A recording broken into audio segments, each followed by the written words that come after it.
Hi ಎಲ್ರಿಗೂ ನಮಸ್ಕಾರ. Welcome back to my channel. ನಾನು ವಿನೋದ. ಮಕ್ಕಳೆಲ್ಲ ಸ್ಕೂಲ್ಗೆ ಕಾಲೇಜ್ಗೆಲ್ಲ ಹೋದರು. ಹಸ್ಬೆಂಡ್ ಮಧ್ಯಾಹ್ನ ಬರ್ತಾರೆ ಡ್ಯೂಟಿಯಿಂದ. ನಾನು ತಿಂಡಿ ಎಲ್ಲ ಮಾಡಿಕೊಟ್ಟು ಮತ್ತು ಮನೆ ಕೆಲಸ ಏನೂ ಇರಲಿಲ್ಲ, ಅಡುಗೆ ಮನೆ ಹಂಗೆ ಹಿಂದೆನೇ ಕ್ಲೀನ್ ಮಾಡ್ಕೊಬಿಟ್ಟೆ. ಬಿಸಿಬೇಳೆ ಬಾತ್ ಮಾಡಿದ್ದೆ ಇವತ್ತು. ಟಿಫನ್ಗೆ ಶೂಟ್ ಮಾಡ್ಕೊಂಡಿಲ್ಲ ನಾನು. ಅವರು ಬಾಕ್ಸ್ ಎಲ್ಲ ತೊಗೊಂಡು ಹೋಗಿದ್ದಾರೆ.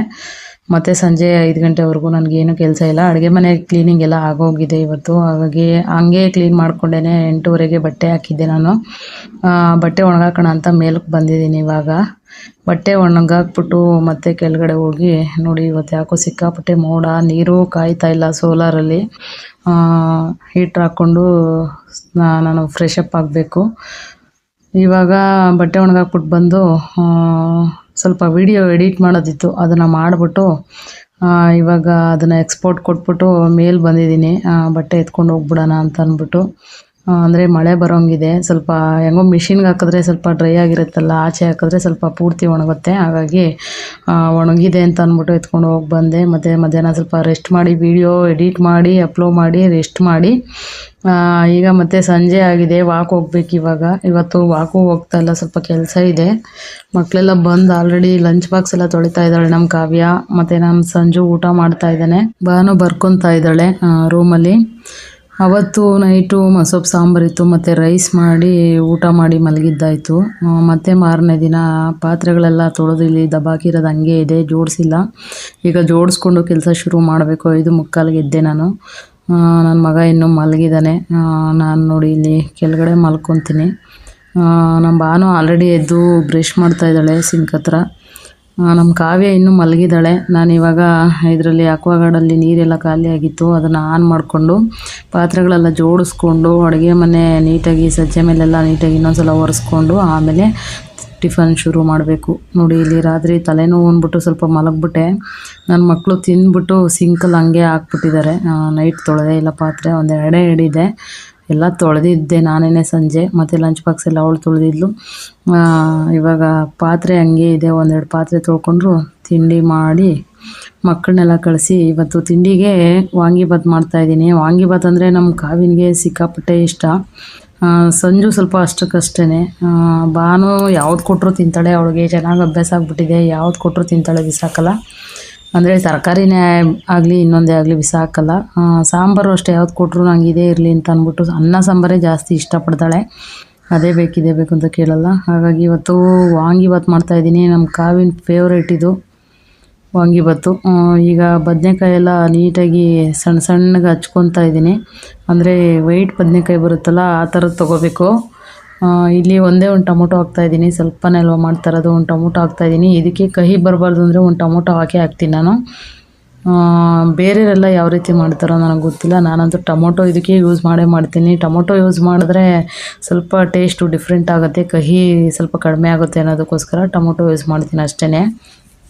ಆಮೇಲೆ ಹುಣಸೆಹಣ್ಣು ಕೂಡ ಸ್ವಲ್ಪ ಮುಂದೆ ಹಾಕ್ಕೊಳ್ತೀನಿ ಇದಕ್ಕೆ ವಾಂಗಿಬಾತ್ಗೆ. ಯಾಕಂದರೆ ಬದನೆಕಾಯಿ ಹಾಕಿರ್ತೀವಲ್ವ, ಕಹಿ ಕಹಿ ಬಂದ್ಬಿಡುತ್ತೆ ಅಂತ ಅಷ್ಟೇ. ಈಗ ಹಚ್ಕೊಂಡಿದ್ದೆಲ್ಲ ಆಯಿತು. ಈಗ ಬೆಳ್ಳುಳ್ಳಿ ಮತ್ತು ಮೆಣಸಿನ್ಕಾಯಿ ಸೋಸಿಟ್ಕೊಬೇಕು. ಬದನೆಕಾಯಿ ಮತ್ತು ಟೊಮೊಟೊ ಹಚ್ಚಿಟ್ಕೊಂಡಿದ್ದೀನಿ. ವಾಂಗಿಬಾತ್ ಅಂದರೆ ಲೇಟ್ ಏನಾಗಲ್ಲ, ನಿಧಾನಕ್ಕೆ ಮಾಡ್ಬೋದು.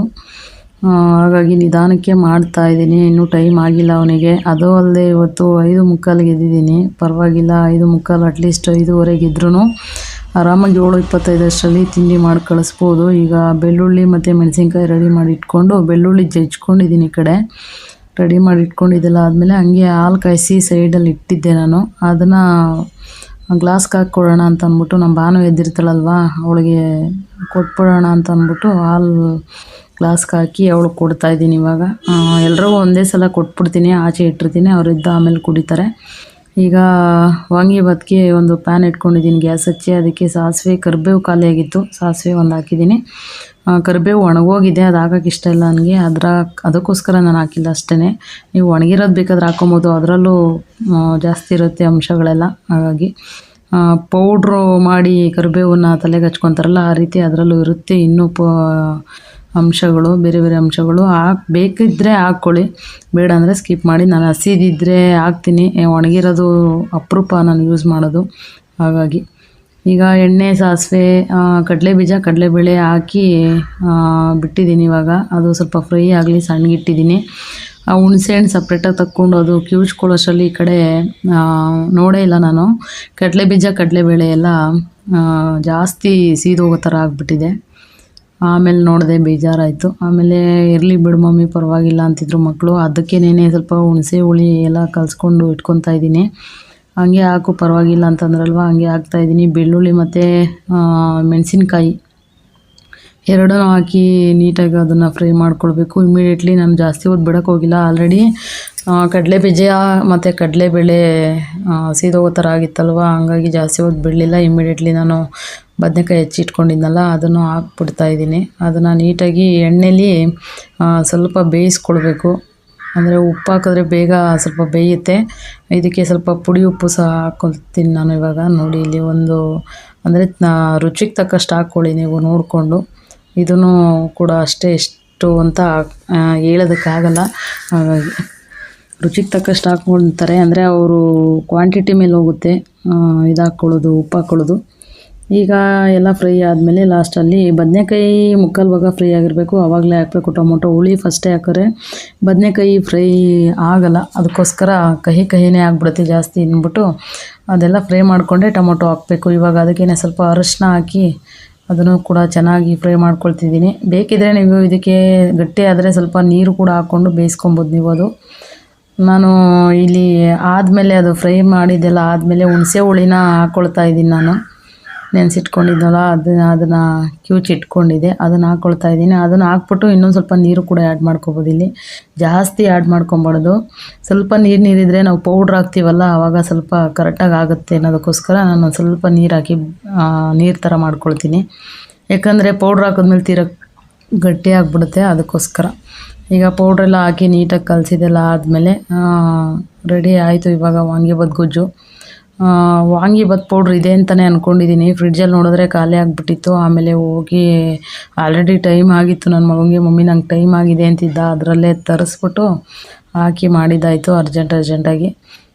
ಇವಾಗ ರೈಸ್ ಮಾಡಿ ಇಟ್ಕೊಂಡಿದ್ನಲ್ವ, ನಾನು ಆಲ್ರೆಡಿ ರೈಸ್ ಮಾಡಿ ಇಟ್ಟಿದ್ದೆ. ಬೆಳಗ್ಗೆನೇ ಎದ್ದಿದ್ನಲ್ವ, ಫಸ್ಟು ರೈಸ್ಗೆ ಇಟ್ಟಿದ್ದೆ ನಾನು. ಈಗ ಸ್ವಲ್ಪ ಡಾರ್ಕಾಗಿ ಕಲಿಸ್ಬೇಕಂತೆ ನನ್ನ ಮಗಳಿಗೆ. ಅದು ಡಾರ್ಕಾಗಿ ಕಲಸಾಕ್ರೆ ಸ್ವಲ್ಪ ಚೆನ್ನಾಗಿರುತ್ತೆ ಮಮ್ಮಿ ಅಂತ ಹೇಳ್ತಾಯಿದ್ಲು. ಈಗ ಡಾರ್ಕಾಗಿ ಕಲಸಿ ಹಾಕಿ ನನ್ನ ಮಗನಿಗೆ ಎಷ್ಟೇ ಡಾರ್ಕಾಗಿ ಕಲಸಾಕಿದ್ರು ಅವ್ನು ತಿನ್ನಲ್ಲ ವಾಂಗಿಬಾತು. ಅಂದರೆ ಬಲವಂತಕ್ಕೆ ತಿಂತಾನೆ ಅಷ್ಟೇನೆ.